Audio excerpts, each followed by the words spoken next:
एक ऐसा देश जहां महिलाएं अपनी कोख किराए पर देती है, उसके पीछे की वजह क्या है और इस देश में शादी के लिए लड़कियों को पुरुष क्यों नहीं मिलते? तो दोस्तों हम बात कर रहे हैं लाओस देश के बारे में।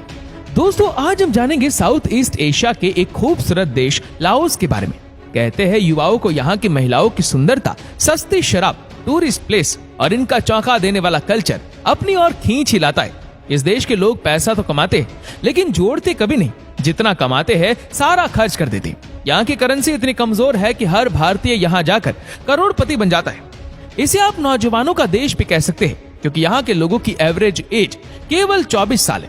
लाओस में मौसम काफी सुहाना बना रहता है। ना तो यहाँ ज्यादा गर्मी पड़ती है और ना ही सर्दी, तभी पूरे साल भर यहाँ टूरिस्टों की लंबी लाइन लगी रहती है। इस देश में लाओटियन कीप चलता है जो भारत के केवल 0.0049 पैसे के बराबर है। अगर कोई भारतीय 1000 रुपए वहाँ की करेंसी में चेंज करवाता है तो वो 1000 रुपए 2,05,000 कीप बन जाते हैं। इसीलिए तो हर भारतीय लाओस में करोड़पति कहलाता है और यहाँ की महिलाएं इन पर फौरन आकर्षित भी हो जाती है। आप इस देश के बारे में एक बात जानकर चौंक जाएंगे कि यहाँ की महिलाएं अपनी कोख किराए पर देती है, यानी पैसे लेकर दूसरे शादीशुदा जोड़े के बच्चे पैदा करती है, उन्हें खुशी देती है और लाओस में इस काम को जायज माना जाता है।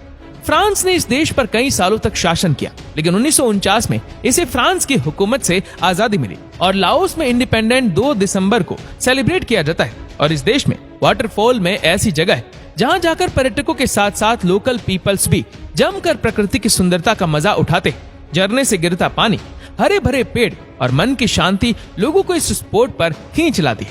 इसके अलावा राजधानी में मौजूद एक बौद्ध मंदिर है। इसके कुछ हिस्से गोल्ड से भी बनाए गए और लाओस में ये घूमने का एक केंद्र है। इसे temple of the golden city भी कहा जाता है जो उत्तरी सिरे पर मौजूद है। इसे सेठ किरत ने 1559 में बनवाया था।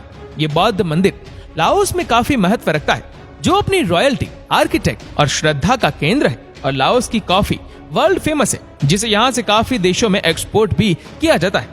यहाँ के घने जंगल, नेचुरल पार्क इतने शानदार है कि टूरिस्ट इनमें जंगली जानवरों को अपनी आंखों के सामने देखने का सपना पूरा कर लेते हैं। लाओस का नेशनल एनिमल हाथी है।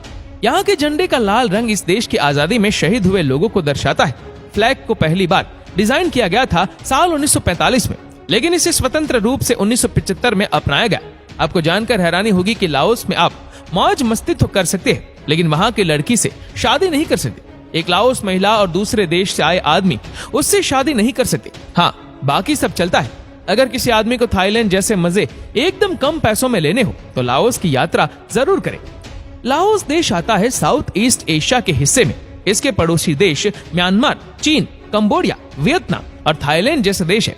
यहाँ आपको अनगिनत हाथी देखने को मिलेंगे, इसीलिए इसे कंट्री ऑफ एलिफेंट के नाम से भी जाना जाता है। ऑफिशियली लाओस को People's Democratic Republic of Laos कहा जाता है। ये देश 2,36,800 स्क्वायर किलोमीटर में फैला हुआ है और एरिया के हिसाब से ये दुनिया का 22वां बड़ा देश है। लाओस की कुल आबादी 74 लाख है। यहाँ के 66% लोग बौद्ध धर्म को मानते हैं, जबकि 30% में यहाँ के प्राचीन धर्म आते हैं और 1.5 में ईसाई के साथ साथ बाकी के रिलीजन है। लाओस के 35% लोग शहरों में रहते हैं, जबकि 65% आज भी गाँव में रहना पसंद करते हैं। तो दोस्तों आपको लाओस देश के बारे में जानकारी कैसी लगी हमें कमेंट करके जरूर बताइएगा।